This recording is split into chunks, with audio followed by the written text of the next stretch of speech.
हम्म हम्म hello everyone, कैसे हो सभी लोग। मैं हूं कवच भैया और आप सभी का स्वागत है रैंक प्लस पे। सो बच्चों, आज से आपका जो ये कोर्स है वो स्टार्ट हो रहा है। आज आपकी केमिस्ट्री की फर्स्ट क्लास होने वाली, ठीक है। सो बच्चों, हम स्टार्ट करेंगे तो एकदम बेसिक वाले चैप्टर है। सबसे पहला चैप्टर ही जो है स्टडी करने वाले हैं।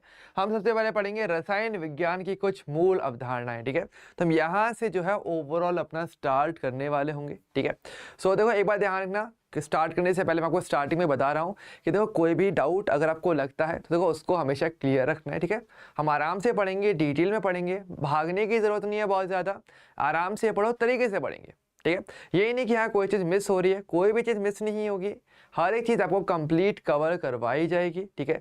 चाहे वह थ्योरी हो, कंसेप्ट पार्ट हो, न्यूमेरिकल्स हो या क्वेश्चंस करने की बात हो, वो सब कुछ आपको सेशन में पूरा मिलेगा, ठीक है। और जो भी डाउट आए देखो, आप कभी भी कमेंट करके पूछ सकते हो। ये वेट मत करना है कि भैया बाद में पूछ लेंगे या बात की देखी जाएगी, ऐसा नहीं करना है। अपने को रोज़ की चीज़ रोज़ ही कवर करनी है, डेली का चार्ज डेली कवर करना है अपने को, ठीक है।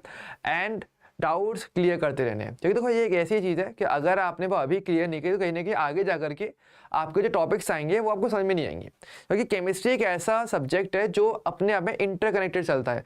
एक चैप्टर का एक टॉपिक दूसरे चैप्टर के टॉपिक से जुड़ा हुआ रहता है, तो कई बार रिपीट होता रहता है। आपको एक केमिस्ट्री में बहुत देखने को मिलेगा। तो इसलिए इस चीज़ का हमको विशेष ध्यान रखना है कि आप हर एक चीज़ को बेसिक से करेंगे, ठीक है। और एक एक चीज़ को समझते हुए चलेंगे, ठीक है। ताकि जितना समझोगे उतना चीज़ें आपको क्लियर रहने वाली है, ठीक है। अगर हम बात करें वैसे आज हम क्या पढ़ने वाले हैं, तो आज हम इस चैप्टर की शुरुआत करेंगे जो कि आपका फर्स्ट चैप्टर है, रसायन विज्ञान की कुछ मूल अवधारणाएं। लेक्चर नंबर 1 आज का रहेगा। और क्या क्या टॉपिक आज हम कवर करने वाले हैं, तो आज बहुत सिंपल टॉपिक, एकदम बेसिक्स से ही स्टार्ट करेंगे, आराम से पूरा बेसिक पढ़ेंगे, ठीक है। तो हमारा जो टॉपिक हम आज पढ़ेंगे, आज हम बेसिकली 3 टॉपिकों के बारे में थोड़ी चर्चा करेंगे, ठीक है। एक द्रव्य और इसकी प्रकृति के बारे में हम जानेंगे कि द्रव्य क्या होता है, इसकी प्रकृति, इसका मतलब इसके बारे में कुछ बातें हम देखेंगे, उसके गुणों के बारे में जानेंगे।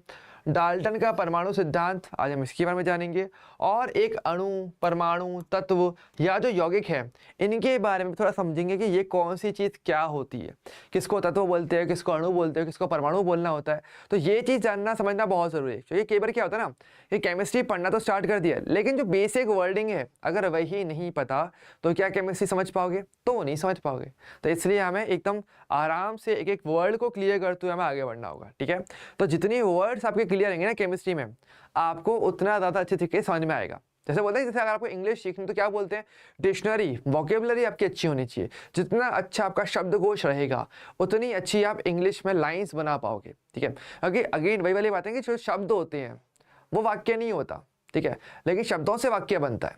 तो अगर आपको ये शब्द अच्छे से पता रहेंगे तो आप अच्छे वाक्य बना पाओगे, मतलब ओवरऑल आप केमिस्ट्री ज़्यादा अच्छे से सीख पाओगे, ठीक है। तो इसलिए हमें एक एक वर्ड को अच्छे से क्लियर करना है, समझना है। आगे सबसे ज़्यादा जो कन्फ्यूज़न आता है, डाउट आता है, वो सिर्फ तभी बनता है जब आपको शब्द का मतलब ही नहीं पता, वर्ड का मीनिंग नहीं पता है। तो हम पूरी डिटेल में पढ़ेंगे, बहुत आराम से तरीके से पढ़ेंगे, एक एक चीज़ क्लियर करते पढ़ेंगे, ओके।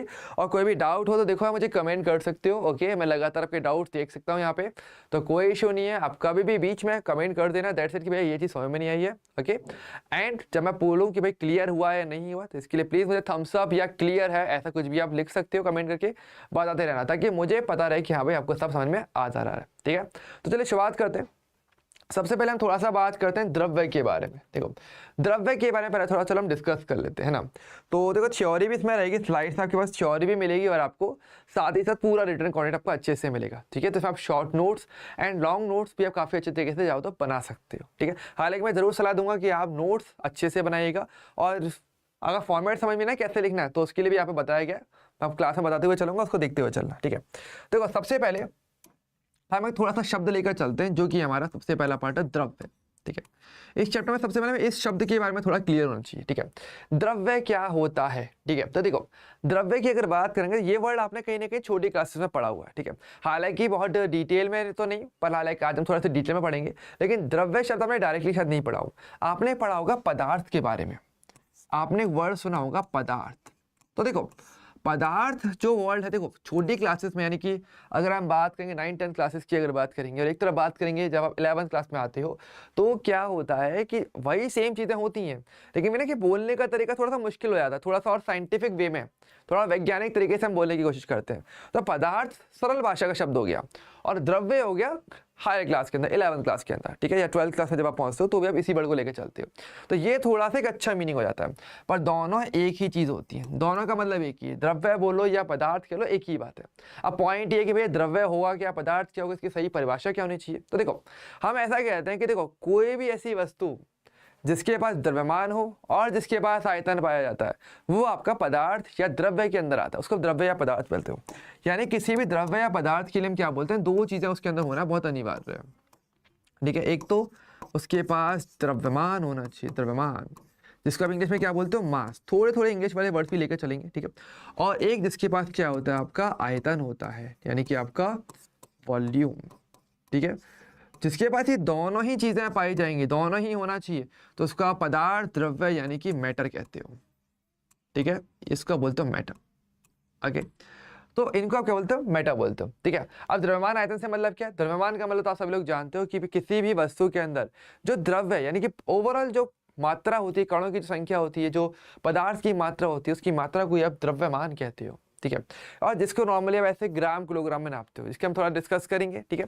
तो जैसे द्रव्यमान क्या होता है, बेसिकली द्रव्यमान बेसिकली होता है जो द्रव्य की मात्रा बताए, यानी उस पदार्थ की मात्रा कितनी है एक्चुअल में, वो द्रव्यमान है, जिसका मास कहते हो। हालांकि ज़्यादातर इसको हम भार से काफ़ी कंफ्यूज हो जाते हैं, है ना, कि देखो आपने भार सुना होगा और द्रव्यमान दोनों के जगह सिमिलर थे, उसमें अंतर क्या होता है वो हम आगे हम डिस्कस करते हुए चलेंगे, ताकि आपको हर एक वर्ड क्लियर पता रहे। लेकिन एक्चुअल में जब आप किसी भी, जैसे इस पेन का वजन अगर मुझे चाहिए तो हम क्या बोलेंगे कि ये पेन करीब मेरे हाथ में लगभग 5 या 6 ग्राम का ये पेन है, ठीक है। तो ऐसे में इसका द्रव्यमान जो होगा वो 5 ग्राम होगा, ठीक है। तो ग्राम या किलोग्राम जो मात्रा का आप लेके चलते हो ना, वो असल में द्रव्यमान आपका होता है, ठीक है, ये ध्यान रखना, ठीक है। वो क्या होता है, आपका द्रव्यमान आपका हो जाता है, ठीक है। और इसका मात्रक आप सभी लोग जानते हो क्या होता है, इसका मात्रक ग्राम या किलोग्राम, ठीक है। ओके, इसको मैं यहाँ लिख देता हूँ, ज़्यादा सही रहेगा, ग्राम या किलोग्राम, ये आपका मात्रक होता है, ठीक है।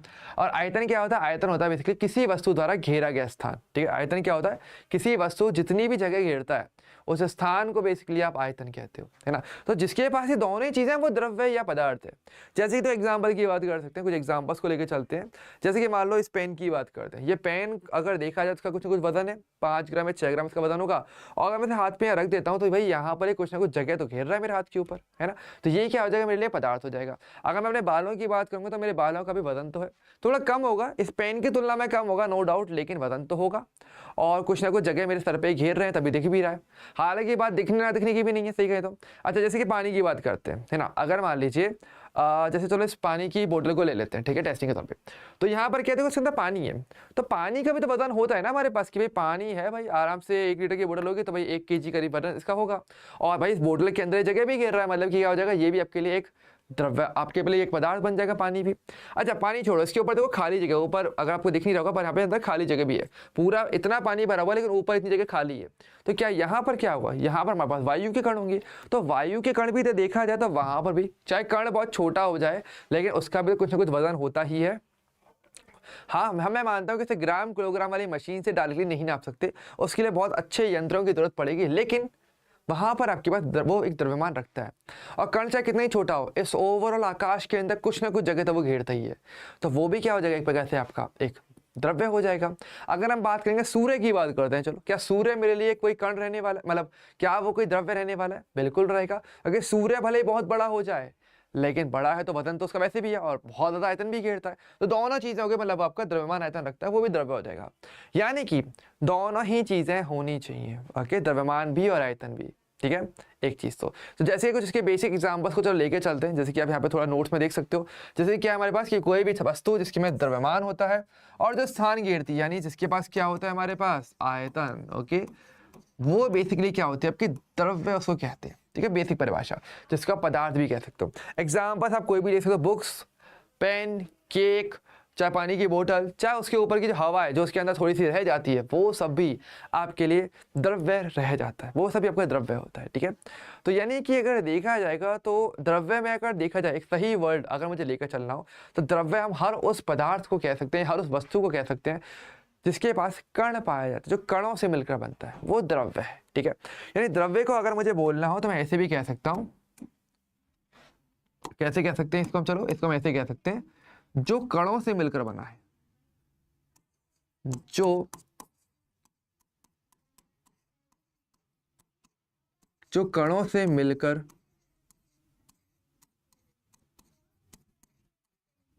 बना हो, जहां पर कण पाया जाता है, क्योंकि तो इन द लास्ट पदार्थ भी तो कणों से मिलकर बनता है ना, तो जहां पर एक कण पाया जाएगा ना, वो बेसिकली द्रव्य के अंदर मतलब आ जाता है, उसको आप द्रव्य के अंदर डालते हो।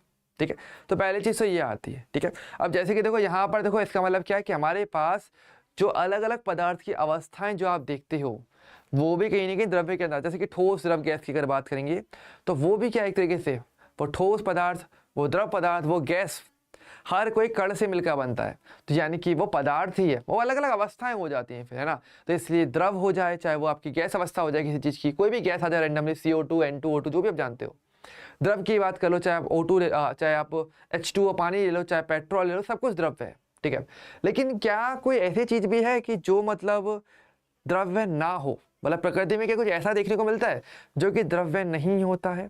तो अगर कायदे से देखा जाए तो हाँ भाई, कुछ चीज़ें ऐसी होती भी हैं जिनको आप द्रव्य या पदार्थ नहीं कहते हो।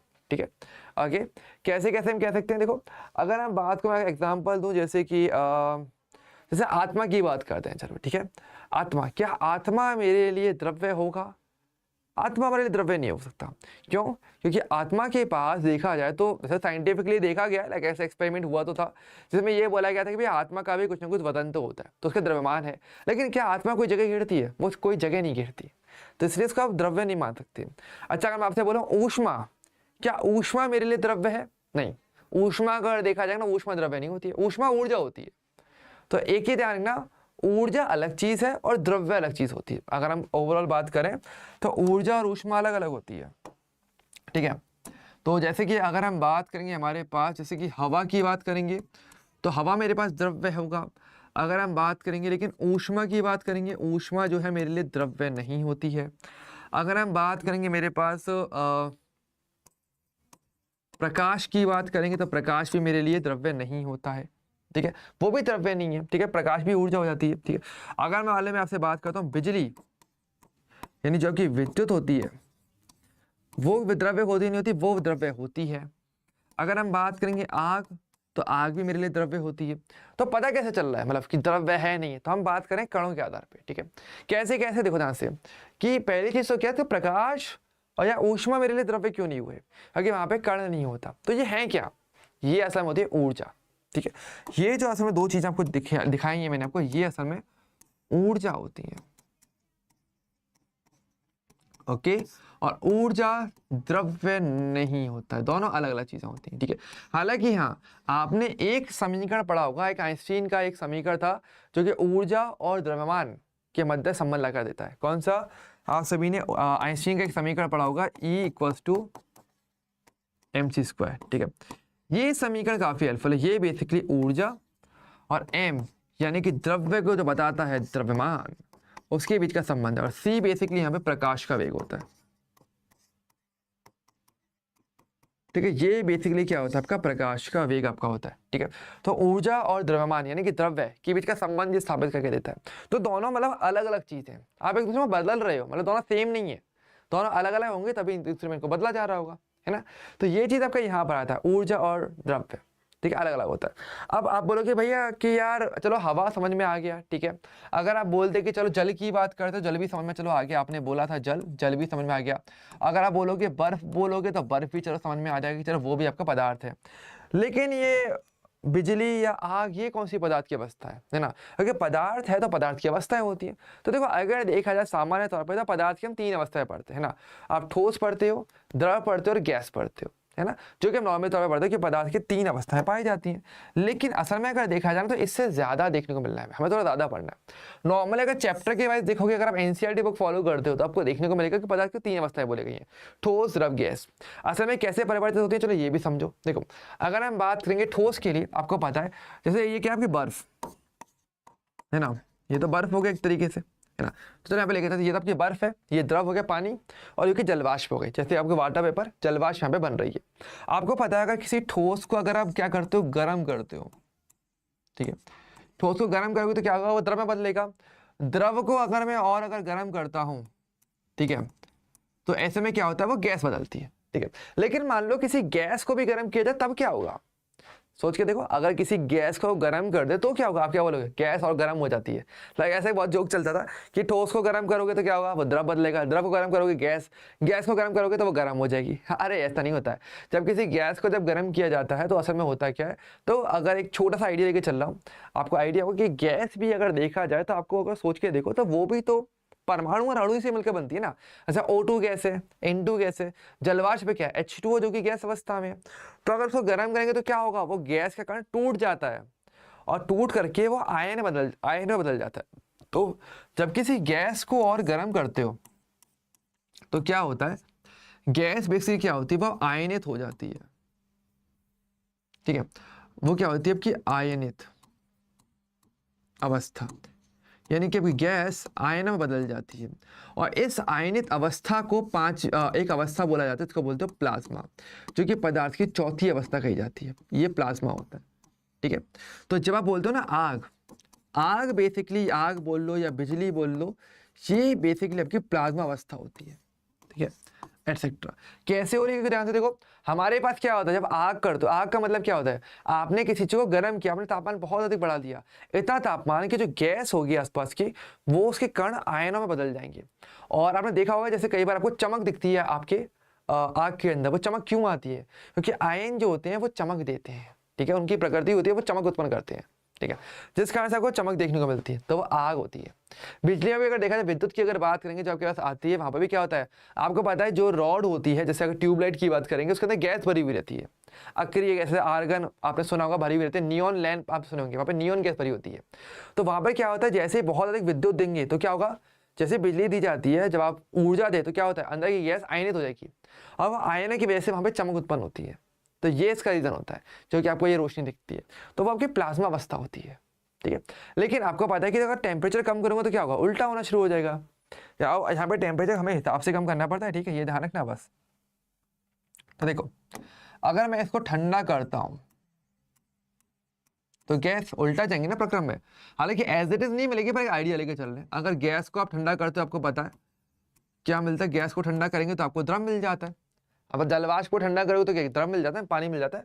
और अगर जल को ठंडा करोगे, फ्रीजर में रख दो, एक काम करो, तो क्या मिलेगा आपको, वो आपको ठोस बर्फ मिल जाती है। लेकिन मान लो मैं से ठोस को और ठंडा करूं, तब क्या होगा, सवाल है कितना ठंडा करना है। अगर आप इसको 0 केल्विन टेम्परेचर तक, ओके 0 केल्विन टेम्परेचर तक अगर ठंडा करते हो तो आपको पदार्थ की एक अवस्था और देखने को मिलती है। आप इसे ठंडा कर रहे हो लेकिन कहाँ तक, 0 केल्विन टेम्परेचर पे, तो आपको पदार्थ की एक अवस्था मिलती है जिसको बोलते हो BEC, यानी कि आपका बॉस आइंस्टीन कंडेंसेट जिसको कहा जाता है। आपको पदार्थ की ये अवस्था देखने को मिलता है, जो कि पदार्थ की 5वीं अवस्था कही जाती है। यहाँ पर देखा जाए तो यहाँ पर ये जो पदार्थ है, ये जो अवस्था है, एकदम अलग प्रकार के गुणों को प्रदर्शित करता है। ऐसी स्थिति में क्या होता है, आपका जो पदार्थ होता है, जो द्रव्य आपका रहता है, वो एक तो एकदम अति तरल, बिल्कुल एकदम द्रव की तरह काम करेगा, मतलब ठोस नहीं रह जाता, उसमें गुण द्रव वाले आ जाते हैं। अति तरलता, बहने का अत्यंत गुण इसमें देखने को मिलता है। इसके अलावा अगर बात करेंगे चालकता की बात करेंगे, आपको पता है ठोस चालक होते हैं, इसमें विद्युत का बहुत इजीली प्रभाव होता है, लेकिन ये आपके अति चालक बन जाते हैं, मतलब कि बहुत अधिक मात्रा में विद्युत का चालन करते हैं। तो ऐसे एकदम अलग ही गुण देखने को मिलते हैं। तो उसको पदार्थ की 5वीं अवस्था BEC, बॉस आइंस्टीन कंडेंसेट देखने को मिलता है कहते हैं। और ये आपको कब मिलेगी, जब आपका पदार्थ 0 केल्विन टेम्परेचर पर होता है। ध्यान रखना, 0 केल्विन टेम्परेचर वैसे ऐसा तापमान है जो कि सबसे शून्य ताप जिसको बोलते हैं ना, वो ये होता है। ठीक है, देखो 0 केल्विन टेम्परेचर की अगर हम थोड़ी सी अगर बातें करना चाहें तो मैं आपको बता देता हूँ, आपके पास ये जो 0 केल्विन टेम्परेचर है, इसको मैं नोट में यहाँ पे लिखवा देता हूँ, आपको काम आएगा। ठीक है, देखो ध्यान दो, आपको केल्विन तो पता ही है, के क्या होता है, बेसिकली आपका केल्विन होता है। ठीक है, जो कि आपके ताप का मापक होता है। नॉर्मली आप सभी लोगों ने डिग्री सेल्सियस सुना होगा, जो कि हम नॉर्मली यूज करते हो, लेकिन डिग्री सेल्सियस जो होता है वो असल में कमरे के ताप के लिए ज्यादा अच्छा होता है ना। लेकिन जब हम बात करते हैं केमिस्ट्री के लिए, जब हम बात करते हैं ना, तो केमिस्ट्री में आप डिग्री सेल्सियस लेके नहीं चलते, उसको केल्विन लेके चला जाता है। और क्या संबंध होता है, संबंध ये रहता है कि केल्विन इक्वल्स टू क्या होता है आपके पास, डिग्री सेल्सियस प्लस 273.15। ठीक है, यानी अगर आपको डिग्री सेल्सियस को अगर आपको केल्विन में बदलना है तो आपको उसमें 273.15 को जोड़ना पड़ेगा। ठीक है, ध्यान रखना। ठीक है, तो अगर मैं बोल रहा हूँ 0 केल्विन, ध्यान रखना 0 केल्विन मतलब कि सबसे न्यूनतम ताप जो असल में मानव को ज्ञात है, हालांकि ज्ञात भी नहीं है प्रॉपर्ली। ठीक है, तो जब मैं बोल रहा हूँ ना कि 0 केल्विन, तो 0 केल्विन जो टेम्परेचर होता है ये बेसिक इसको बोलते हैं परम शून्य ताप। इसको परम शून्य ताप के नाम से जाना जाता है, इसको परम शून्य ताप कहते हैं, ठीक है। इसके अलावा यहाँ पर एक चीज और है, 0 केल्विन की अगर बात करेंगे, अगर डिग्री सेल्सियस में क्या हो जाएगा माइनस का 273.15 डिग्री सेल्सियस, ठीक है। आप कोई भी लेकर चल सकते हो, ठीक है। तो ये आपका परम शून्य ताप इसको कहा जाता है, ठीक है। हाँ बिल्कुल सही बताया आपने। तो यहाँ पर देखो अगर देखा जाए तो परम शून्य ताप ये हो गया। अब इसका मतलब क्या है, मतलब ये एब्सोल्यूट जीरो है। अब इससे नीचे टेम्परेचर नहीं होता। डिग्री सेल्सियस की बात करेंगे माइनस में डिग्री सेल्सियस हो जाता है, लेकिन 0 केल्विन सबसे छोटा है, उसके नीचे नेगेटिव में कभी केल्विन नहीं होता। इसलिए केमिस्ट्री में हमेशा तापमान को धनात्मक रखने के लिए आप डिग्री सेल्सियस लेकर के चलते हो। ओके ओके, क्लियर है? हाँ बिल्कुल सही बताया आपने। ओके तो ये थोड़ा सा आपको ध्यान रखना है। तो ध्यान रखना केल्विन कभी नेगेटिव नहीं होता है,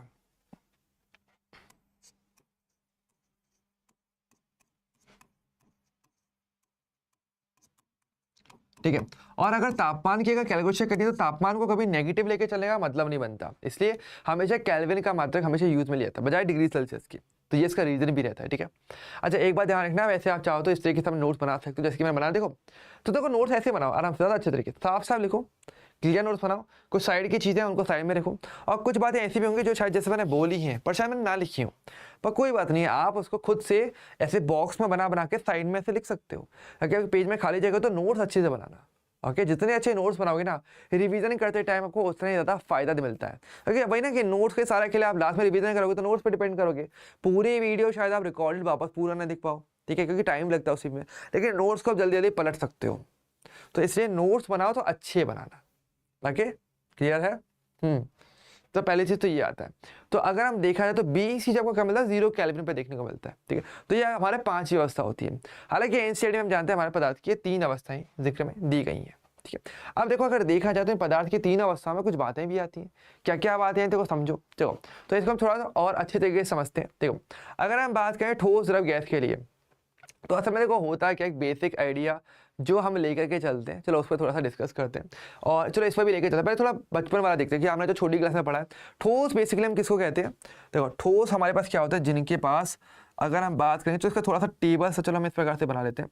एक तरह मैंने यहाँ पे लिख दिया आपका आकार, और एक तरह मैंने यहाँ पे लिख दिया आयतन, ठीक है। तो देखो अगर हम बात करेंगे आकार और आयतन के लिए अगर हम चर्चा करें तो आपको पता है ठोस वो होते हैं जिनके आकार और आयतन क्या होते हैं, निश्चित होते हैं। इनका क्या होता है, आकार भी आपका निश्चित है और आयतन भी आपका निश्चित है। निश्चित का मतलब समझा, मैंने टिक लगा रहा हूँ, ठीक है, मतलब कि मैंने निश्चित है। द्रव की अगर बात करेंगे तो द्रव का देखो आकार निश्चित नहीं होता है, लेकिन आयतन उसका फिक्स होता है। आकार इसका निश्चित नहीं है, आयतन जो है इसका निश्चित है। मतलब कि हम लोग अच्छे तरीके से जानते हैं कि आपके पास जो द्रव होता है, चाहे पानी जो भी द्रव लेके चलो, वो जिस पात्र में डालते हैं उसी पात्र का रूप ले लेते हैं। मतलब इनका आकार फिक्स नहीं हुआ, लेकिन आयतन फिक्स है। 1 लीटर का जल होगा तो भाई 1 लीटर का पात्र कोई भी ले लो, उसका आकार वो ले ग्रहण कर लेगा, लेकिन वो हमेशा रहेगा 1 लीटर का। वो 1 लीटर से 2 लीटर नहीं हो जाता है, तो वही चीज़ है। और गैस की बात करेंगे तो इनका आकार भी फिक्स नहीं होता और इनका आयतन भी फिक्स नहीं होता है, क्योंकि असली बात है गैस के कण लगातार दूर दूर जाने की कोशिश करते हैं, तो पूरी जितनी भी जगह वहाँ पर वो पूरी जगह घेर लेते हैं, तो ऑटोमेटिक आकार भी इनका बदलता रहता है और इनका आयतन भी बदलता रहता है, ठीक है। चाहो तो वही स्प्रे है, उसको आप चाहे थोड़ी सी शीशी के अंदर बदल लो, स्प्रे करोगे पूरे कमरे में छिड़क जाएगा, पूरी जगह कार्बन डाइऑक्साइड फैल जाते हैं, तो इनका आकार आयतन निश्चित नहीं हो पाता है। तो ये चीज़ हमारी यहाँ पर आती है। लेकिन अगर बात करें तो ऐसा होता क्यों है, एक्चुअल में ऐसा क्यों हुआ कि इनके आकार आयतन किसी का निश्चित है किसी का नहीं है ना। तो ये भी बात कर लेते हैं। तो देखो यहाँ पर हम बात करने वाले हैं कणों के मध्य आकर्षण बल के आधार पर कोई पदार्थ ठोस द्रव्य गैस होता है, ठीक है। देखो प्लाज्मा और बॉस आइंस्टीन कंडेंसेट की बात करेंगे तो वो इतनी ज़्यादा पढ़ी नहीं जाती है, मतलब वो नॉलेज वाली होनी चाहिए, काफ़ी कंफ्यूज ना हो कभी भी आप। लेकिन अगर देखा है तो मेनली हमें 3 अवस्थाएं पढ़नी है ठोस द्रव्य गैस की, ठीक है। तो देखो यहाँ पर जो अलग अलग अवस्थाएं क्यों बन रही हैं, ये बन रही हैं आपके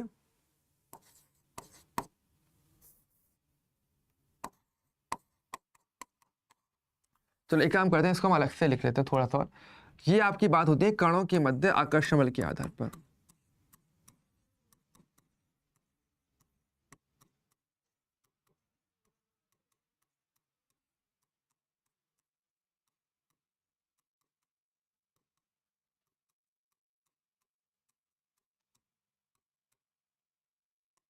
ठीक है, आप कणों के मध्य आकर्षण बल के आधार पर जो पदार्थ है वो ठोस द्रव्य गैस में रहता है, ठीक है। और ये जो आकर्षण बल है ना, तो इसको आप बेसिकली क्या बोलते हो, इसका बोलते हो यानी कि अंतराण्विक आकर्षण बल।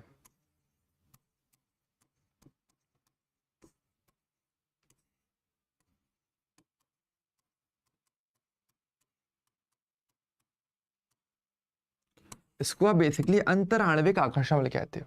ठीक है, कैसे कैसे रहेगा देखो ध्यान से। देखो अगर हम बात करेंगे अंतराण्विक आकर्षण बल की तो बहुत ध्यान से समझना। देखो ठोसों में अगर देखा जाए तो कणों के मध्य देखो आकर्षण बल बहुत ज्यादा प्रबल रहता है। ठीक है, क्योंकि तो इस कारण से क्या देखो ठोस के कण बहुत पास पास आ जाते हैं, क्योंकि बहुत प्रबल आकर्षण बल रहेगा। द्रव के में क्या होता है, कणों के मध्य आकर्षण बल थोड़ा दुर्बल हो जाता है, जिससे कण थोड़े से देखो गैप आपको देखने को मिलेगा, यहाँ पे थोड़े दूर दूर रह सकते हैं। और गैस के कणों के मध्य आकर्षण बल बहुत ही कम रहता है, जिस कारण से वो यहाँ वहाँ बहुत ईजिली गमन कर पाते हैं, गति कर पाते हैं। तो यानी कि आकर्षण बल का क्रम अगर आपसे पूछा जाए तो यहाँ पर हम ये कह सकते हैं कि जो ठोस होता है उसमें आकर्षण बल सबसे ज्यादा, फिर बेसिकली आपका द्रव, और सबसे लास्ट में आपके गैस के कणों के मध्य आकर्षण बल पाया जाता है। ठीक है, एक चीज तो क्रम ध्यान रखना, ये इंपॉर्टेंट है, पूछा जा सकता है। ठीक है, दूसरी अगर हम बात करेंगे, ठीक है, दूसरा पॉइंट क्या बनता है, देखो यहाँ पे और भी पॉइंट्स बनते हैं क्या। यहाँ पर आपको अगला पॉइंट ये मिलता है कि देखो जो ठोस द्रव कैसा अगर देखा जाए, जहां पर कणों के मध्य आकर्षण बल बहुत प्रबल है, कणों के बीच की दूरी कम है। गैस में द्रव के में देखा जाए कणों के आकर्षण बल कम था तो थोड़ी दूरी आ गई थी, द्रव में कणों के मध्य आकर्षण बल बहुत कम था तो कण और दूर दूर भाग रहे थे। यानी कि बात करेंगे अंतर आणविक दूरियां। ठीक है, यानी कि अगर मैं आपसे बात करता हूं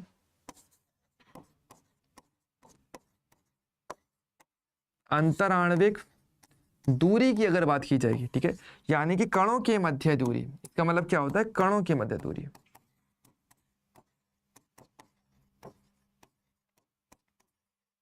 ठीक है, तो उसका क्रम क्या बनता है, तो देखो ऑब्वियसली बात है सबसे ज्यादा दूरी कहां पर है, गैस में, तो इसका जस्ट अपोजिट हो जाएगा कि गैस में कणों के मध्य दूरी सबसे ज्यादा है, फिर बेसिकली आपके द्रव में, और फिर आपके पास ठोस में जो है ये क्रम आपको देखने को मिल जाता है। ओके, बिल्कुल सिंपल सी बात है, आराम से आप चाहो तो चेक कर सकते हो, देखो आराम से, है ना।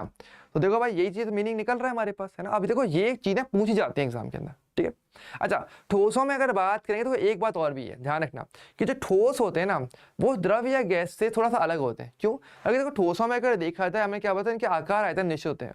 मतलब अगर मुझे कभी भी ठोस को अगर एक सिंगल शब्द परिभाषित करना हो तो मैं ये कह सकता हूँ कि ठोस दृढ़ होते हैं, मतलब उनके आकार आयतन नहीं बदलते, दोनों फिक्स हो जाते हैं। ठीक है, तो ध्यान रखना ठोसों के लिए एक सिंगल वर्ड चलता है क्या, कि ठोस बेसिकली क्या होता है आपके पास, आपके दृढ़ होते हैं। ठोस क्या होता है आपके दृढ़। ठीक है, ये दृढ़ होते हैं, इसके अलावा ये असंपीड्य भी होते हैं। असंपीड्य, असंपीड्य का मतलब क्या होता है कि मतलब अगर इन पे दाब लगाया जाएगा, इनको अगर बल लगाओगे तो इनके आकार या आयतन नहीं बदलते हैं। ठीक है, अब बोले भैया ऐसा थोड़ी होता है कि अगर हम तो ऐसा करते हैं, जैसे अगर मैं तो प्लास्टिक की बोतल लेता हूँ, यूँ दबाया था उसका तो आयतन या आकार बदल जाता है। तो बच्चे पर ध्यान रखो, आपने जब जो बल लगाया है तो वो तो प्लास्टिक की बोतल के अंदर जो हवा थी वो तभी है, लेकिन एक्चुअल में जो प्लास्टिक था क्या उस पर फर्क पड़ा, नहीं, उसकी मोटाई उतनी रहती होगी। ठीक है, तो वो नहीं बदलता है। तो ठोस असंपीड्य होता है, दृढ़ होते हैं, अपने आकार को या अपने आयतन को बना करके रखते हैं, फिक्स रखते हैं। ठीक है, लेकिन अगर बात करें द्रव और गैस में ऐसा नहीं है, पर द्रव और गैस को क्या बोलते हैं, एक सम्मिलित रूप से इनको तरल कहा जाता है। तो ध्यान रखना द्रव और गैस के लिए क्या बोलते हैं, इनको बोलते हो तरल। ये बेसिकली तरल होते हैं, द्रव भी आपके तरल कहे जाते हैं, गैस भी। तरल का मतलब क्या होता है, जिनमें बेसिकली तरलता का गुण होता है, तरलता का गुण। आप बोलोगे भाई तरलता का मतलब क्या, तरलता का मतलब होता है बेसिकली आपका बहने का गुण पाया जाता है। तरलता का मतलब क्या होता है,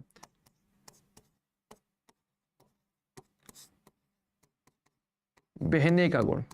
मतलब अगर इनको आप ऐसे अगर छोड़ दोगे तो लगातार शिकण यहाँ वहाँ गमन करना शुरू कर देते हैं, तो बहने गुण पाया जाता है। आप सोच के देखो कि आपके अगर आप पढ़ाई कर रहे हो, अचानक से देखो सामने से चेयर है, चेयर खुद से चल के आपके पास आ जाए, डर लगेगा। लेकिन वहां पर अगर पानी फैल जाए, पानी आपके पास आ रहा है तो आपको समझ में आ जाएगा, किसी ने स्प्रे कर दिया, स्प्रे आप खुशबू आपके पास आ रही है वो आपको चल जाएगा। लेकिन अगर खुद से अगर कुर्सी एक जगह से दूसरी जगह जा रही है तो फिर आप उस कमरे में बैठोगे नहीं देर के लिए, पूजा पाठ करना शुरू कर दोगे, क्योंकि इनमें वो गुण नहीं पाया जाता, ये इनमें पाया जाता है, इसलिए इनको तरल कहते हैं। तो ये ध्यान रखना थोड़ा इंपॉर्टेंट हो जाता है। बेसिक वर्डिंग क्लियर हमेशा होना चाहिए। ओके, जितना वर्ड्स आपको क्लियर रहेंगे आपको उतना ज़्यादा फायदा मिलता है चीज़ों को अपने को क्लियर करने में, कंसेप्ट समझने में। ओके, हाँ बिल्कुल सही बात बताया आपने। ठीक है, तो ये थोड़ा सा ध्यान रखना, कुछ बेसिक बातें हमें ध्यान हमेशा रखनी चाहिए। ठीक है। चलो अब देखो, अब अगर बात करेंगे हमारे पास, अच्छा देखो यहाँ पे एक कॉन्सेप्ट और भी हमारे पास आता है, ठीक है, तो इसको हम चाहें तो आगे भी पढ़ सकते हैं, लेकिन अगेन कॉन्सेप्ट इंपॉर्टेंट है।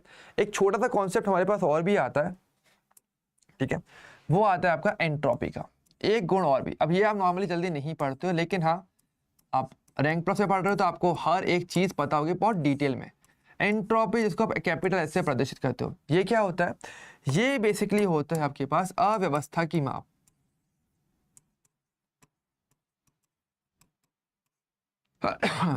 अव्यवस्था की माप, यानी कि कहां पर अव्यवस्था ज्यादा है या कम है, इसके बारे में हम बात करते हैं एंट्रोपी को लेकर के। ये अलग वर्ड है, ठीक है। हालांकि देखो ये जो वर्ड है वैसे फिर आएगा, अगर आप ऊष्मागतिकी चैप्टर में पढ़ोगे ना तो ये शब्द फिर से रिपीट होता है, लेकिन अगेन ये टॉपिक यहाँ पर भी जुड़ा हुआ रहता है, इसलिए हम पढ़ेंगे पूरा हर बार तरीके से, ठीक है। एंट्रोपी क्या होती है, देखो जैसे मतलब अव्यवस्था की मतलब कि क्या होता है कि देखो जैसे कि मान लो आपके पास 2 क्लासेस हैं, ठीक है। एक क्लास तो ऐसी है जहाँ पर हर कोई बच्चा अपनी अपनी सीट पर बैठा हुआ है, आराम से अपनी अपनी सीट पर बैठा, कहीं पर कोई हल्ला नहीं हो रहा है, शांति से हर कोई अपनी जगह पर बैठा हुआ है, आराम से पढ़ाई हो रही है।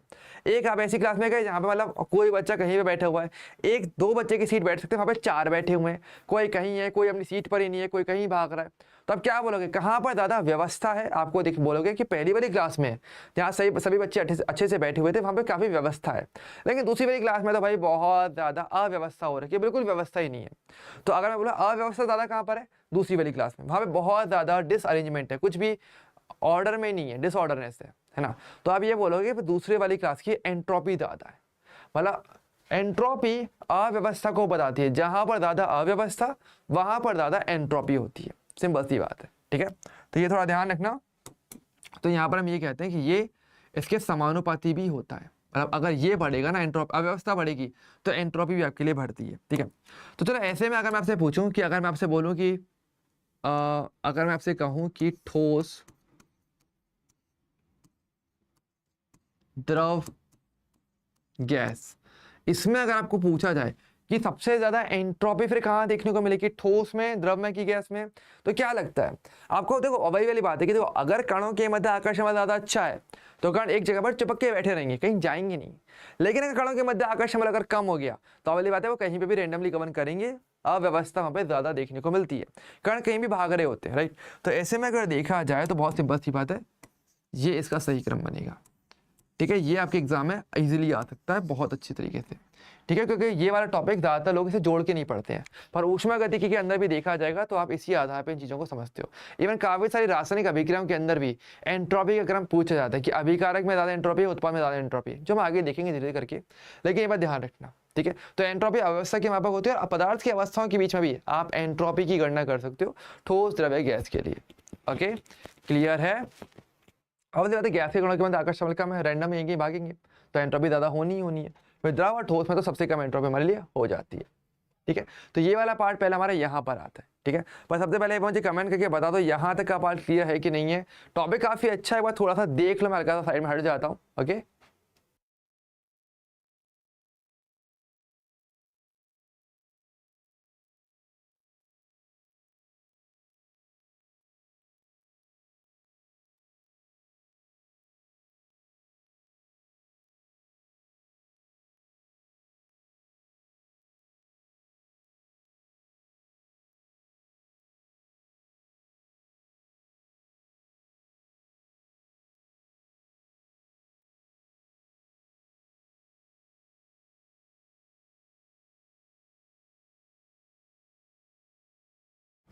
चलो ओके, तो ये वाला पार्ट आई होप आपको क्लियर हो गया। हाँ बिल्कुल सही, बहुत अच्छे बच्चों, ठीक है।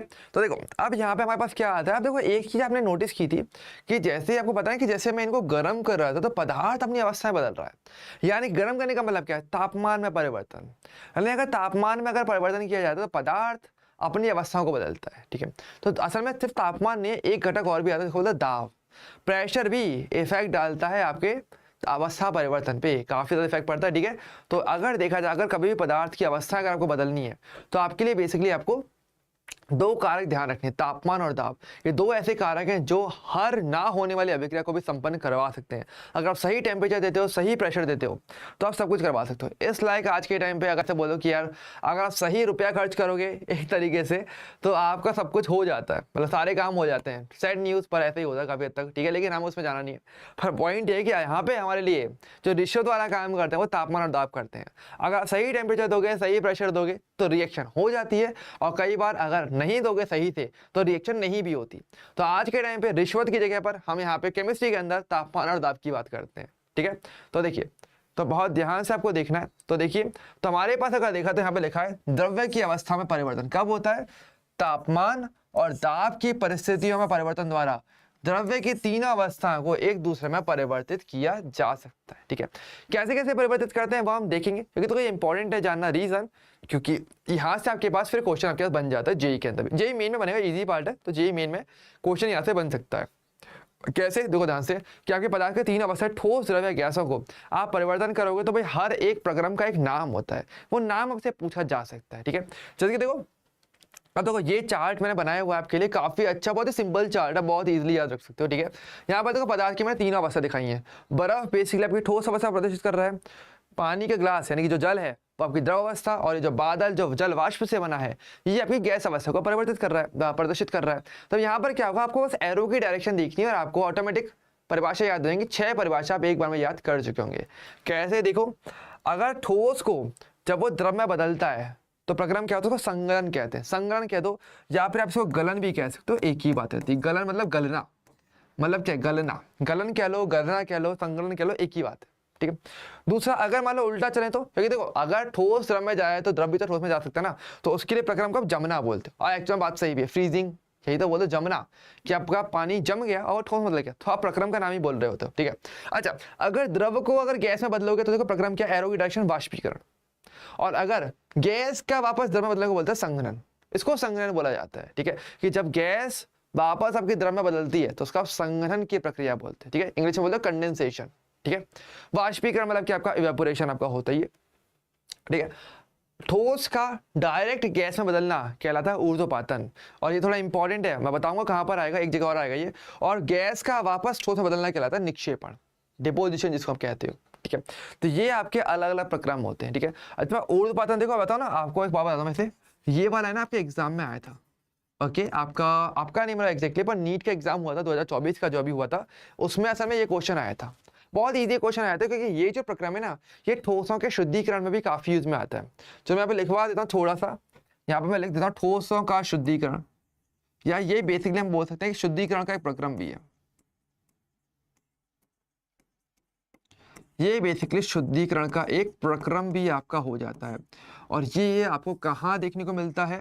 देखो, अगर हम बात करेंगे ये प्रक्रम की, अगर बात करेंगे तो शुद्धिकरण का ये जो प्रक्रम है ये आपको कहाँ देखने को मिलेगा?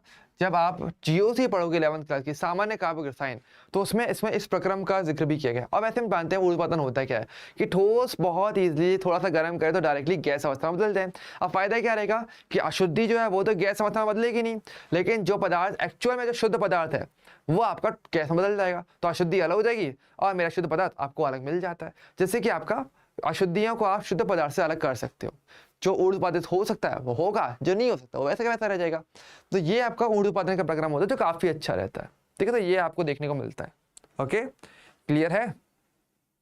हाँ, ठीक है। तो भाई ये वाला चार्ट एक बार देख लो, मैं आराम से थोड़ा साइड में हट जाता हूँ, आराम से चार्ट देख लो, ये थोड़ा अच्छा चार्ट है और ये ध्यान रखने की आपको सख्त जरूरत रहने वाली। 1 मिनट का टाइम है, आराम से देखो।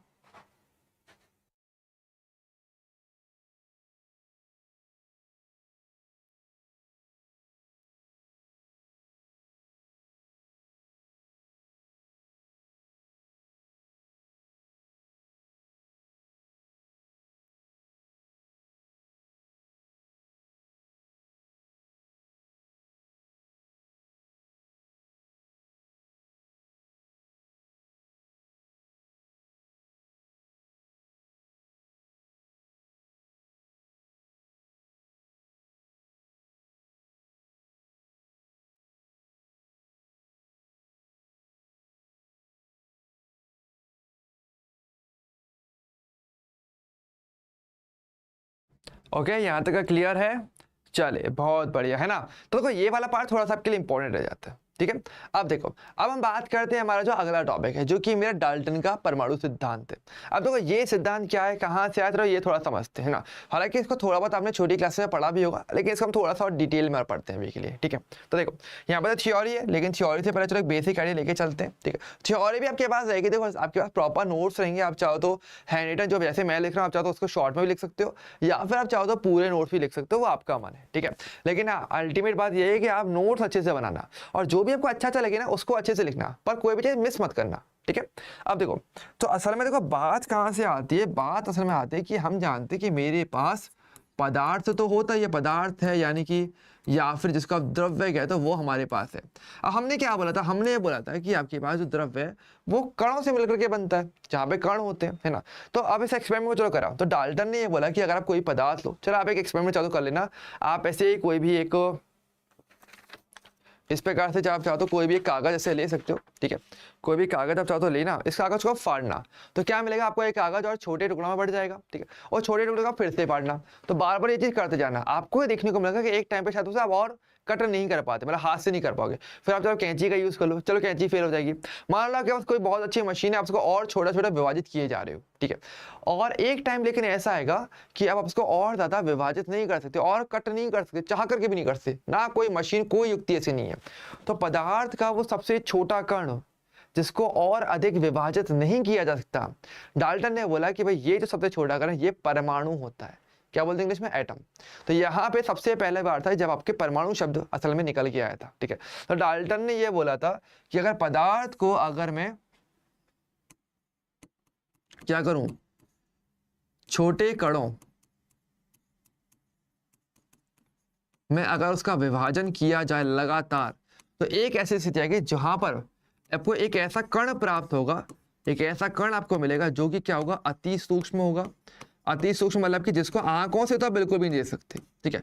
बहुत छोटा कण हो जाएगा, बस दिखेगा ही नहीं, अल्टीमेट बात। और इसके अलावा ये क्या होगा, आपका अविभाज्य भी आपका रहने वाला है, इसको और ज्यादा अविभाजित नहीं कर सकते, ठीक है।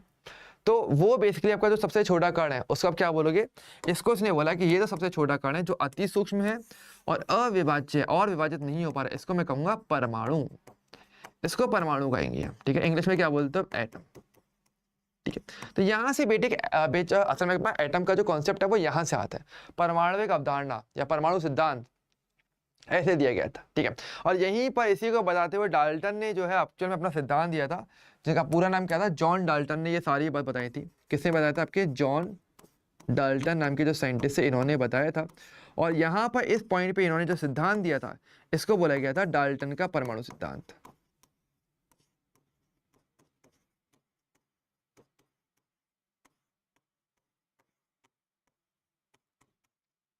जिसको बेसिकली डाल्टन का परमाणु सिद्धांत जो है वो कहा गया था।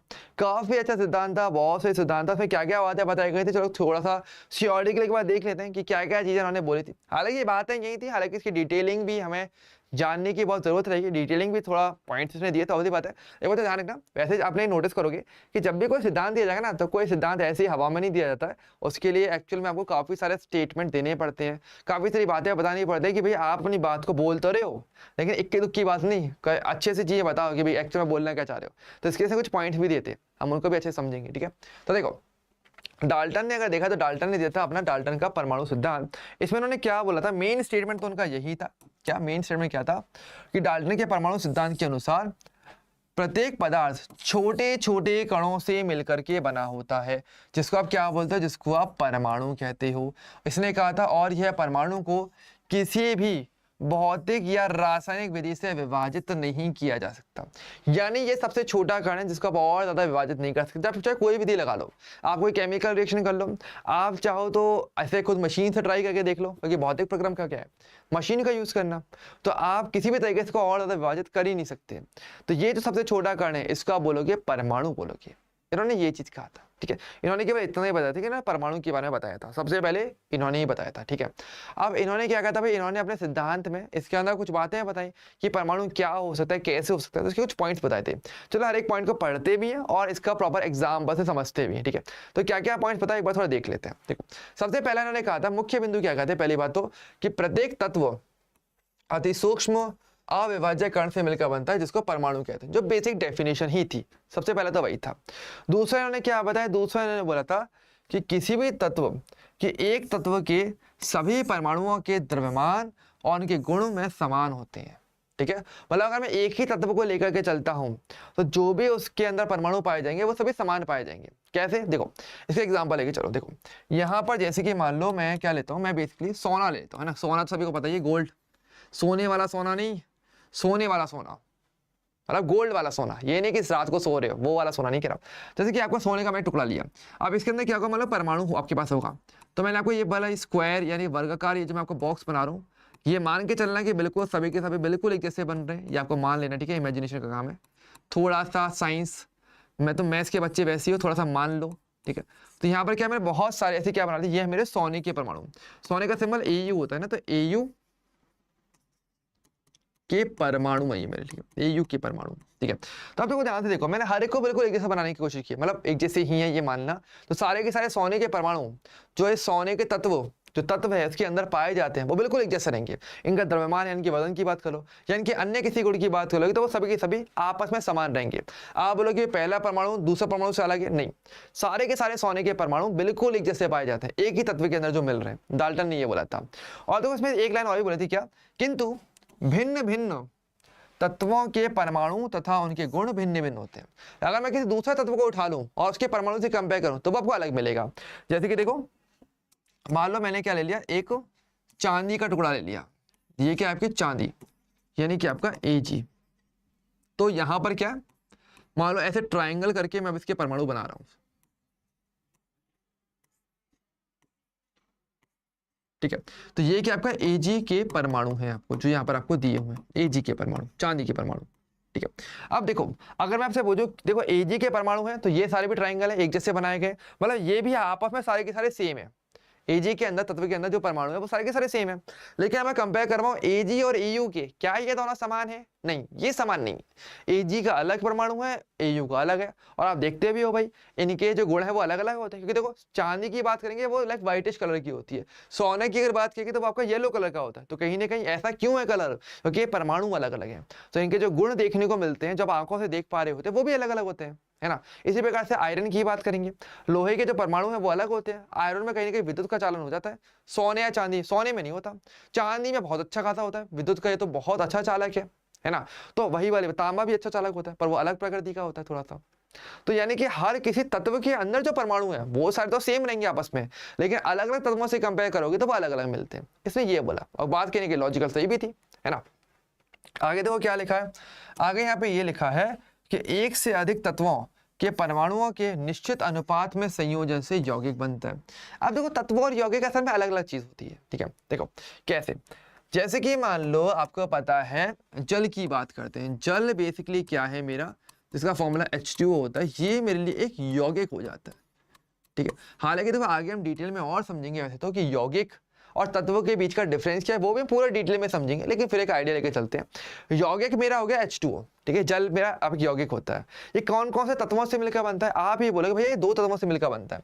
कौन कौन से, इसमें एक तो हाइड्रोजन, और कौन सा हाइड्रोजन और एंड ऑक्सीजन तत्व।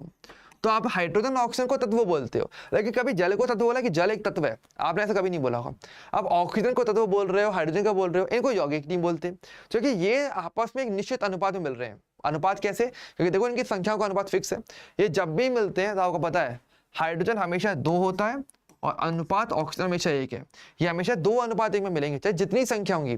अगर हाइड्रोजन 200 है तो ऑक्सीजन आप 100 लेके चलोगे, अनुपात हमेशा 2:1 रहेगा। तो आपके पास जल के अणु का निर्माण आपका हो रहा होता है, या जल के यौगिक का निर्माण होता है, जल यौगिक का निर्माण होता है। तो यही यहाँ पे हमें बोला था कि इन्होंने यौगिक कैसे बताया था, इन्होंने यौगिक कैसे बोला कि जो तत्व हैं उनके परमाणु निश्चित अनुपात में जुड़ेंगे, फिक्स अनुपात होना चाहिए, अगर जुड़ते हैं तो आपका वो यौगिक बनाते जरूर है, पर हर यौगिक के लिए अनुपात फिक्स होता है इसलिए। ठीक है, और यहाँ पे क्या लिखा आ गया, तो लास्ट वाला पॉइंट आपको पता ही है, लास्ट वाला पॉइंट ये था कि जो परमाणु है वो अविनाशी होता है, अर्थात रासायनिक अभिक्रिया में परमाणु को ना तो उत्पन्न कर सकते हो और ना ही नष्ट कर सकते हो। ठीक है, ये वाली लाइन कही थी। हालांकि इस लाइन को आप क्या बोलते हो, इस लाइन को आप परमाणु संरक्षण का सिद्धांत भी कहते हो। ये जो लास्ट वाली लाइन है ना, इस लास्ट वाली लाइन का बोलते हो परमाणु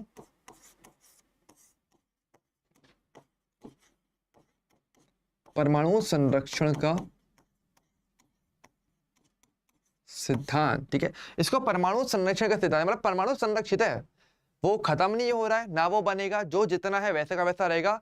ये आपका बेसिकली कहा था, आपके डाल्टन ने कहा था, ठीक है। हालांकि देखो ऐसा ही एक नियम आपने कहीं ना कहीं सुना भी होगा, अगर आपने सुना हो, कौन सा, आपने एक नियम और सुना होगा इसी प्रकार से, जैसे कि कृष्ण भगवान ने, अगर आपने भगवद गीता थोड़ी पढ़ी तो उन्होंने भी कुछ ऐसी लाइन कही थी एक टाइम पे, आत्मा के लिए कहा था कि आत्मा ना तो बनती है ना ही नष्ट होती है, मेरे अंदर ही समा जाती है, मेरे से ही निकली हुई है, ठीक है। तो ये भी बात कहीं ना कहीं आप भगवद गीता का पढ़ी हो तो आपने भी यही सुना होगा कहीं ना कहीं, है ना।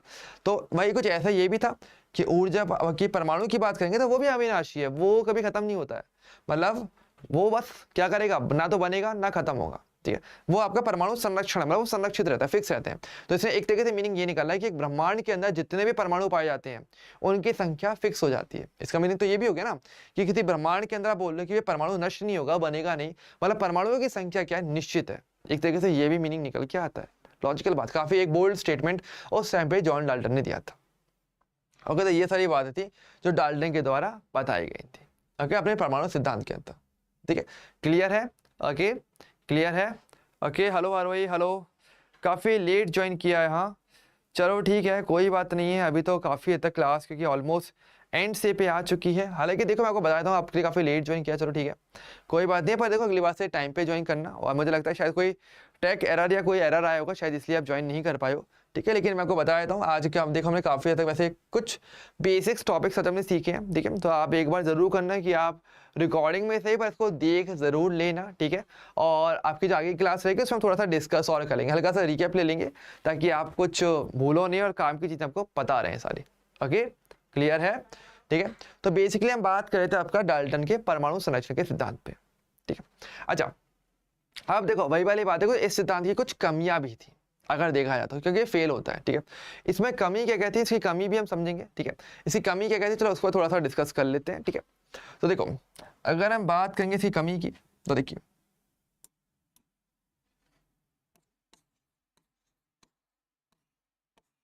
कमी, तो देखो यहाँ पर इसकी कमियां क्या क्या थी। नंबर पहली कमी, वैसे तो देखो ये आपका आगे वाले चैप्टर में आता है, लेकिन बेसिक नॉलेज हम सब लोग हमेशा रखते हैं, क्या एक्चुअल में परमाणु सबसे छोटा कण है, क्या उससे छोटा कण क्या आज के टाइम पे नहीं जाना जाता? तो मैं कहूंगा कि नहीं, आज के टाइम पे इससे छोटे कण भी हैं जो परमाणु के अंदर ही मिलते हैं। कौन कौन से? Proton, neutron, electron. अगर आप सभी ने सुना हो तो आप ये जानते होंगे, छोटी क्लास में हमने पढ़ा भी होगा कि परमाणु के अंदर भी प्रोटॉन, न्यूट्रॉन, इलेक्ट्रॉन पाए जाते हैं, जिनको कि आप उप परमाणविक कण कहते हो। तो ये तो परमाणु के अंदर है, मतलब परमाणु को आपने और विभाजित कर दिया छोटे छोटे कणों में। परमाणु भी अपने से छोटे कणों से मिलकर के बनता है, जबकि क्या बोला गया था, डाल्टन ने ये बोला था कि भाई सबसे छोटा कण परमाणु है जो अविभाज्य है, पर ये बात तो गलत हो गया। तो ये इसकी कमी होगी, मतलब यहाँ पर ये नियम फेल होता हुआ दिख रहा है, ठीक है। तो जैसे ही हमारे पास क्या होता है, उप परमाणविक कण जब आ जाते हैं, उप परमाणविक कण मतलब कौन से मेरे पास, इलेक्ट्रॉन, प्रोटॉन, न्यूट्रॉन, जो कि परमाणु के अंदर पाए जाते हैं। पहला वाला पॉइंट फेल हो जाता है क्योंकि उस टाइम पे परमाणु फिर सबसे छोटा कण नहीं रह गया, उससे भी छोटे कण है और परमाणु भी विभाजित हो जाता है इन तीन कणों के अंदर। तो ये आपका पहला वाला पॉइंट हमें फेल हो जाता है, नंबर एक चीज। दूसरी अगर बात करते हैं, देखो दूसरी बात इसने क्या बोला था, इसने ये कहा था कि आपके पास एक तत्व के सभी परमाणु के द्रव्यमान या गुण समान होते हैं, लेकिन बाद में क्या होता है, एक तत्व आते हैं जिनका बोलते हैं समस्थानिक। समस्थानिक क्या होते हैं, क्या आप कोई मुझे जानता बता सकता है कि समस्थानिक क्या होते हैं? केवल यस और नो में बता दो, क्या आपने कभी समस्थानिक वर्ड सुना है क्या? समस्थानिक, कितने बच्चे ये वर्ड पहले मतलब थोड़ा बहुत भी आइडिया हो कि समस्थानिक क्या होते हैं? ठीक है, अच्छा अगर नहीं पता तो कोई बात नहीं, मैं आपको बता सकता हूँ, ठीक है। तो समस्थानिक क्या होते हैं? समस्थानिक बेसिकली ऐसे तत्वों को कहा जाता है जिनके लिए जो तत्व तो आपके समान है, मतलब एक ही तत्व है लेकिन उसके परमाणु बाहर या उनके गुण अलग अलग हो जाते हैं, उनको समस्थानिक कहते हो। हालांकि आगे इसको डिटेल में हम पढ़ते हैं, पर समस्थानिक क्या होते हैं? समान तत्व परंतु भिन्न द्रव्यमान, ठीक है, जहां पे तत्व तो सेम ही रहेगा लेकिन उसका द्रव्यमान अलग अलग हो जाए, तो वो समस्थानिक है। जैसे कि देखो हाइड्रोजन की अगर हम बात करेंगे, मैं एग्जांपल आपको देता हूँ, हाइड्रोजन के तीन समस्थानिक होते हैं। एक तो हाइड्रोजन होता है, एक ड्यूटेरियम होता है, एक होता है ट्रिटियम। तो हाइड्रोजन, ड्यूटेरियम और ट्रिटियम तीनों ही क्या होते हैं, हाइड्रोजन के तीन समस्थानिक होते हैं। ये क्या है आपके हाइड्रोजन के तीन समस्थानिक,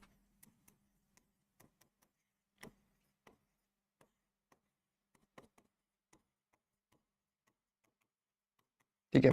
अब इन तीनों में क्या होगा, इन तीनों का जो भार है वो अलग अलग होता है। ठीक है, इसका भार जो है 1 होता है, इसका भार 2 होता है, इसका भार 3 होता है। तो तीनों ही हाइड्रोजन है असल में देखा जाए तो, लेकिन इनके गुण अलग अलग है, इनका द्रव्यमान संख्या अलग अलग, इनके द्रव्यमान अलग होते हैं। तो यहाँ पर क्या होता है भाई, डाल्टन ने तो बोला था भाई अगर एक ही परमाणु है, एक ही तत्व है, तो उसके जितने भी उसके परमाणु रहेंगे उन सबके गुण समान होने चाहिए, द्रव्यमान समान होना चाहिए। लेकिन यहाँ पर समस्थानिक की खोज के बाद ये फेल हो गया। और इसी प्रकार से क्या बोला था, देखो आगे बोला था कि भिन्न भिन्न तत्वों के परमाणुओं और उनके गुण भिन्न भिन्न होने चाहिए, कहा था पूरे भिन्न, कुछ भी मैचिंग नहीं होना चाहिए। लेकिन असल में क्या हुआ था, बाद में हमारे पास क्या हुआ था, संभारिक की खोज हुई थी। संभारिक, संभारिक क्या होते हैं, मतलब तत्व तो अलग अलग होते हैं लेकिन उनके भार समान होते हैं। संभारिक क्या होते हैं, बेसिकली नाम के अकॉर्डिंग कि असमान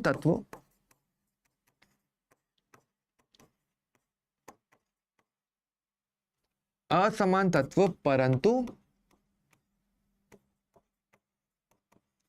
समान द्रव्यमान, इनका जो द्रव्यमान है, इनका जो वजन है वो समान रह जाता है। ठीक है, जैसे कि देखो यहाँ पर मैं आपको कुछ एग्जांपल देता हूँ। जैसे कि एक बोलता 1H3 और एक आपका 2He3। अभी फिलहाल सिंबल है, कैसे सिंबल लिखे गए वो हम आगे सीखेंगे धीरे धीरे करके, लेकिन ऊपर की तरफ जो नंबर लिखा हुआ है वो द्रव्यमान संख्या बताता है, द्रव्यमान को बताता है। तो इसका भी 3 है, इसका भी 3 है, लेकिन तत्व अलग अलग है, एक हाइड्रोजन एक हीलियम है। तो तत्व आपके अलग अलग होने वाले हैं, लेकिन गुण इनके समान कैसे हो गए। इसने क्या बोला था भाई, तत्व अलग अलग है तो सारे गुण अलग अलग होने चाहिए, पर ऐसा नहीं है। संभारिक की खोज के बाद सेकंड वाला पॉइंट पूरी तरीके से खत्म हो गया। तो समस्थानिक और संभारिक से पूरी लाइन खत्म हो जाती है। इसने क्या बोला था कि देखो, इसने बोला था कि एक से अधिक तत्वों के परमाणुओं के निश्चित अनुपात में संयोजन से यौगिक बनता है। लेकिन मैं ये कह रहा हूं कि अब ये जरूरी नहीं है। काफी सारे यौगिक ऐसे पाए जाते हैं प्रकृति के अंदर जो कि एक निश्चित अनुपात में भी जुड़ते नहीं है, वो बस उपस्थित हैं, मतलब वो दशमलव में भी जुड़ जाते हैं। कैसे, यानी अगर देखा जाए हमारे पास क्या होता है, अगर तीसरा, अगर मैं यहाँ पे कमी बताना चाहूँ जहां पर ये फेल हो जाता है, तीसरा पॉइंट कहाँ पे, जैसे कि एक एग्जांपल लेके चलता हूँ, वहाँ पे तीसरा पॉइंट आपका फेल होगा। आपका एक यौगिक होता है Ln 1.3 O3.8, ऐसे करके आपका एक यौगिक है। अब क्या एक निश्चित अनुपात में जुड़ रहे हैं, क्या ये एक सरल पूर्ण संख्या वाला अनुपात है, नहीं। तो ऐसा जो यौगिक है कायदे से डाल्टन के अनुसार नहीं बनना चाहिए था, लेकिन अब आज के टाइम पे ऐसे यौगिक पाए जाते हैं, तो दशमलव में भी आपस में जुड़ पा रहे होते हैं और एक यौगिक बनाते हैं। तो डाल्टन के अनुसार ऐसा नहीं होना चाहिए था, पर ये यौगिक बनते हैं। तो इनके बारे में नहीं बता पाया। इनका बोलते हो अरस समीकरणमितीय यौगिक। इनको आप क्या बोलते हो, अरस समीकरणमिति यौगिक। ऐसे यौगिक जो कि एक निश्चित अनुपात में तत्वों के जुड़ने से नहीं बनते हैं, बस बन जाते हैं, दशमलव में भी जुड़ जाते हैं, भिन्न में जुड़ जाते हैं, तो वह अरस समीकरणमिति यौगिक कहलाए जाते हैं। जैसे ये कॉन्सेप्ट आया, डाल्टन का तीसरा पॉइंट भी फेल हो गया। अब चौथा पॉइंट क्या था, इसने क्या बोला था कि परमाणु अविनाशी होता है, परमाणु को तोड़ नहीं सकते, है ना। लेकिन आज के टाइम पे मैं आपको बताता हूँ, नाभिकीय अभिक्रियाएं होती हैं, नाभिकीय अभिक्रियाओं के अंदर परमाणु टूट जाता है और हम परमाणु को बना भी सकते हैं, हम दोनों चीज कर सकते हैं। तो चौथा पॉइंट इस पॉइंट पे फेल हो गया, नाभिकीय अभिक्रियाओं में।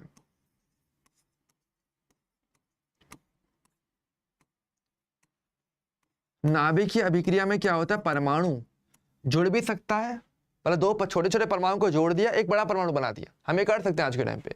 और परमाणु को, बड़ा सा परमाणु उसको तोड़ दिया और दो छोटे छोटे परमाणु बना लिए, ये भी किया जा सकता है। ठीक है, उनको नाभिकीय अभिक्रिया कहते हो। तो वहां पर क्या होता है कि भाई ये चौथा वाला पॉइंट फेल हो जाता है, क्योंकि इसने क्या बोला था, परमाणु तो अविनाशी है और आप रासायनिक अभिक्रिया परमाणु को ना तो बना सकते हो, ना उत्पन्न, ना ही नष्ट कर सकते हो, तो ये तो गलत हो गया।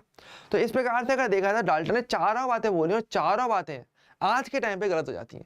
तो इसलिए ये तो सिद्धांत है, अच्छा सिद्धांत है, चलो स्टार्टिंग में दिया था नो डाउट, लेकिन जिससे हमें थोड़ा सा परमाणु के बारे में जानने को मिला और हम उसे आज भी पढ़ते हैं कहीं ना कहीं, लेकिन धीरे करके ये पूरे तरीके से फेल हो जाता है। ठीक है, तो ये बेसिकली आपका डाल्टन का परमाणु सिद्धांत था और ये चीज की सारी कमी है। ठीक है, तो चारों पॉइंट की हर एक पॉइंट के सापेक्ष कमी होती है जो कि इसको फेल करता हुआ दिखाती है। ठीक है, क्लियर है, ओके भाई,